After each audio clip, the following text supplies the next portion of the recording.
السلام علیکم ورحمۃ اللہ وبرکاتہ۔ وعلیکم السلام۔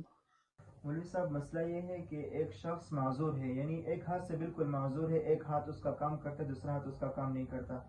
اب وضو کی حالت میں سر کا مسح کرنا یہ فرض ہے۔ اب یہ شخص سر کا مسح ایک ہاتھ سے کرتا ہے، یہ عذر کی وجہ سے یہ مسح ہی چھوڑ دیتا ہے، تو آیا اس کا وضو درست ہوگا یا نہیں؟ جی، مسئلہ سمجھ میں آیا کہ مثلا ایک شخص معذور ہے اور ایک ہاتھ اس کا کام نہیں کرتا، یا ایک ہاتھ بالکل سرے سے نہیں ہے، جیسے ہم دیکھتے ہیں عام لوگوں کے ایک ہاتھ ہوتا ہے یا اس کا ہاتھ بھی نہیں ہوتا، یعنی فالج کا مریض ہے، بالکل اس کا ایک سائڈ کام نہیں کر رہا۔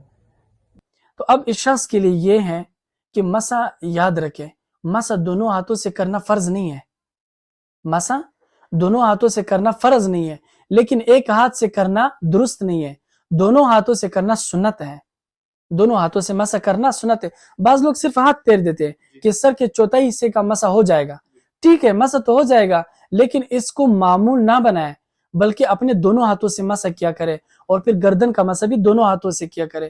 تو کوئی شخص سرے سے معذور ہے، ایک ہاتھ کام کرتا ہے، دوسرا ہاتھ کام ہی نہیں کرتا، تو اب یہ شخص جو ہے اپنے ایک ہاتھ سے سر کا مسح بھی کر سکتا ہے، گردن کا مسح بھی کر سکتا ہے، درست ہے، وضو ہو جائے گی۔ یعنی اس شخص کا یہ عذر قابل قبول ہے۔